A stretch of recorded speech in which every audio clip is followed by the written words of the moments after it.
Cloud Imperium Games have given us a big ship and feature update for Star Citizen's persistent universe. Not only do they show off the mighty Banu Merchantman, the Drake Corsair, and the Argo SRV, but they also talked about one of the most important gameplay features that's coming next year, a real game changer. Let's jump right in. So we saw the Banu Merchantman.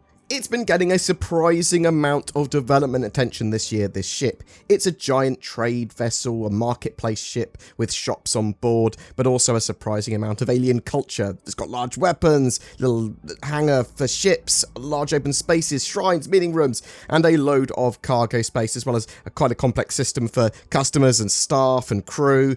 We saw the ship's exterior in a much better field of vision than Cloud Imperium had showed it off previously. So previously, they showed off some of the exterior of the ship and some interior and bits. However, the FOV was wrong for the exterior, and it made it look like a bit of a duck, a bit of a goose, a bit of a quack quack, like it had a big bill. It looked a bit derpy, the ship. Now, it looks much better. It appears that Cloud Imperium are holding back showing any more until CitizenCon or the Intergalactic Aerospace Expo later in the year. At least that's what it appears. But they're certainly trying to build hype around the ship. We know that current work is planned to go into March of 2023. There might be more work beyond that the ship needs to be completed. It's almost certain, in fact, with downstream teams and stuff, also needing to do a good bit of work and then finalise the ship. So it's quite possible that we'll see the ship fully completed and in our hands at some point in 2023. The Argo SRV is the towboat of the game. A powerful array of tractor beams will allow the ship to aid with mining, salvage, help bring a ship to dock or get them out of an atmosphere when they're overladen, or assist with moving large cargo containers. Lots and lots of utility uses with ship tractor beams, which are also being worked on now. The Argo has had a couple of artists working on its interior and exterior for a while. The ship's cockpit has been expanded out to allow for enter and exit animations from the pilot seat more easily. The internals are making good progress through Greybox, using a lot of lessons learned from the raft. We can also see work on some recent sprints coming together for the ship. They're working on materials and refining the ship exterior currently. We know that Cloud Imperium have work currently spanning into December of this year for the ship. Will it be finished then? Probably not, but we might see it early 2023 in my opinion. The Drake Corsair.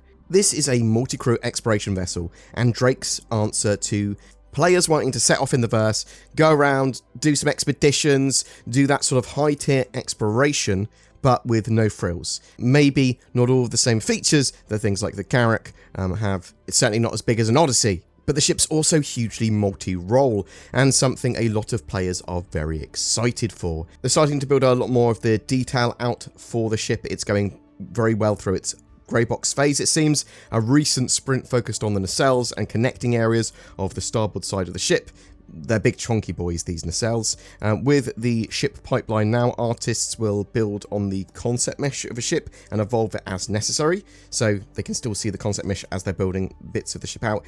This does change, it does evolve, but they want to sort of make sure that it retains that original look, but is brought up to the sort of most up-to-date pipeline standards for a ship. And sometimes they go, well, actually this would look better here, or this would look better here if we built this out a bit more. The ship's remote turret has already gone into final art, and is basically this like self-contained system that doesn't need the same amount of iteration as a whole hull of a ship. So they're able to go, bam, let's get this finished, and now we know how it looks and where it sort of fits in. They are building out the landing gear. Again, it's in Greybox currently, but they've built out some animations for it, so it's actually progressing pretty quickly. The crew quarters is sort of like in a mix of Greybox and final art phases.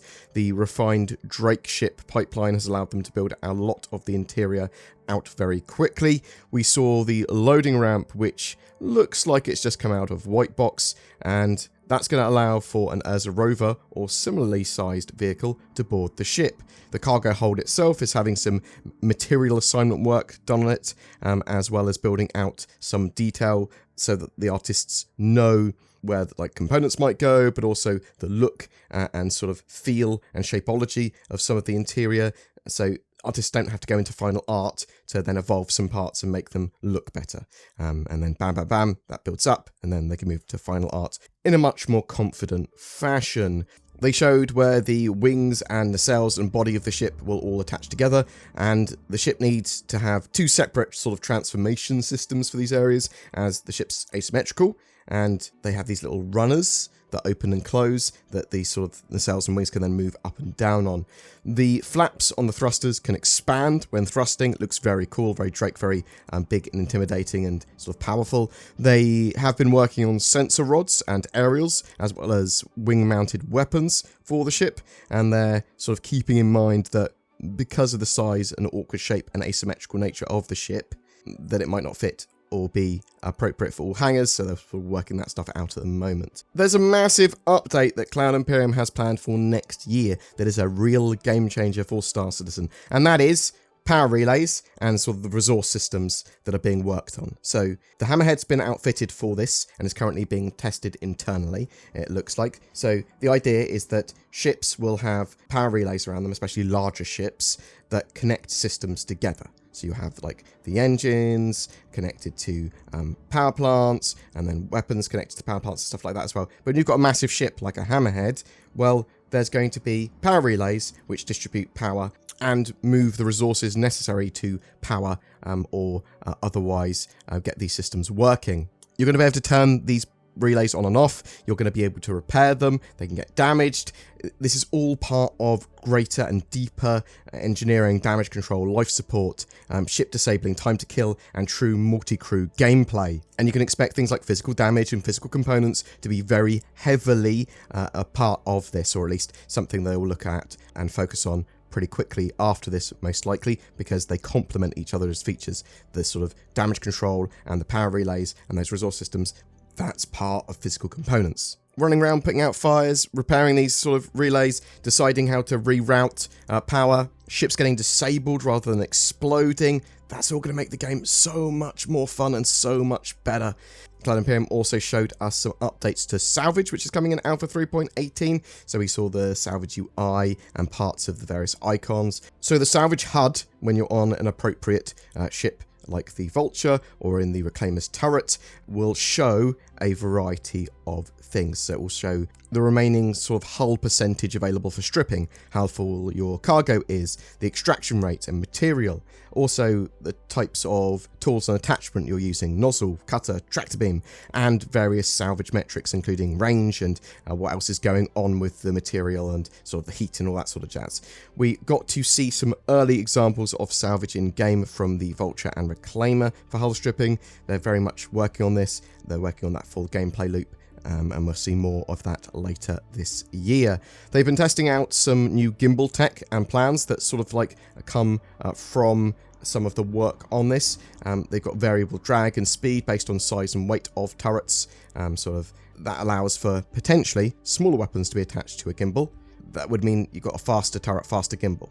And this could also mean that this balances well with being able to remove some of the size restrictions on gimbaled weapons, because, well, they balance out pretty well as you put larger and larger sort of weapons on them. They also showed off the UI card system, which seems to be an evolution of building blocks that they've been using for a while. So this enables them to sort of place UI type visuals in the game very quickly and easily, but also in many more scenarios, and sort of use them in a 3D and wraparound way. So this could replace kiosks in some locations, but it could also be used to give areas context, give hints, waypoints, warnings. You could imagine this being used for scanning or by bounty hunters that are tracking someone in FPS. I also expect this type of tech to be very useful for potential VR implementation in the future. This can actually be used for a huge amount of stuff, including tutorials and teaching people how to do loads of different things in game, signposting and all that sort of stuff, because it doesn't break the diegetic nature of the game. It doesn't break the sort of like the immersion of all this sort of stuff, because then go, well, we're just showing 3D images on your HUD effectively. And so maybe you wouldn't see this sort of stuff all the time because it's not necessarily a hologram. If you took off your helmet or visor or mobiGlass or whatever, maybe you wouldn't see some of this stuff. It's really interesting. Really like the idea of it. There's a lot Cloud Imperium seem to have planned for CitizenCon and Intergalactic Aerospace Expo later this year that they're not showing us yet. We've got loads of updates for Alpha 3.17.2 at the moment. So the PTU, that is getting loads of fixes and sort of improvements that we will see later, probably in the next week or so, coming into the live build. Probably them running the Siege of Orison again with all the new sort of fixes there. Alpha 3.18, that next major patch, that should start testing, or at least go to Eva Kati very soon. And there's just a huge amount of content in that patch now. Please check out my video on Alpha 3.18 and sort of all of the contents of that patch that we currently know about in the description below. It's worth watching. Anyway, boom, that's it for your update today.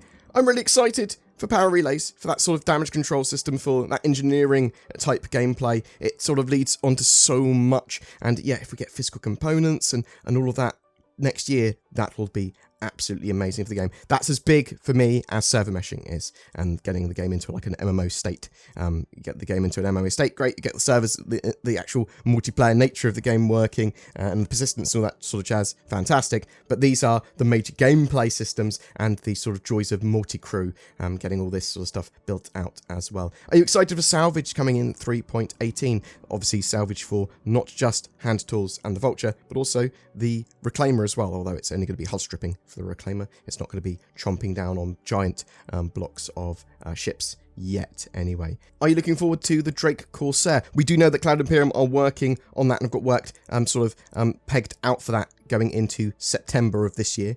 I do expect that it'll be a ship that we might get early to mid next year in our hands. Maybe they're trying to get it out for later this year if we're lucky and it's like a Christmas present.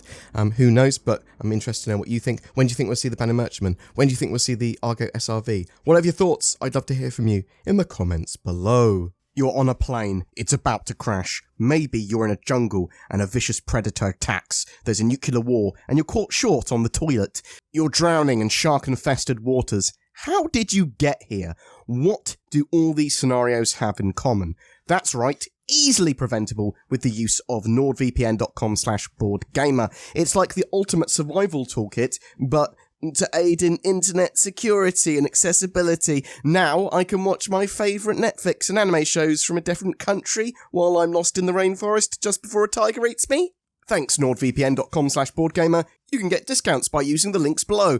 But please note that probably in the case of a plane crash or, you're drowning, NordVPN might not be the most effective solution. Every month we have a Star Citizen ship giveaway. This month we're giving away an RSI Scorpius heavy fighter. This 2-seater powerful heavy fighter allows you to pretend you're in Star Wars with your X-Wing. It comes with a lifetime insurance and access to Star Citizen, so even if you haven't got a Star Citizen account already, you can play the game. To be in for a chance of winning that, just comment on any of my videos made during August. A massive thank you to everyone that subscribed to the channel or just watches my content or comments and likes and shares those videos. It really genuinely does help. And if you want to go the extra mile to help support the channel, you can click on the join button under any of my videos or click on the links to Patreon. It all goes a huge way to help the channel grow and expand. Thank you so much for watching. I hope you have a great time in Alpha 3.17.2 and I hope to see you in the verse.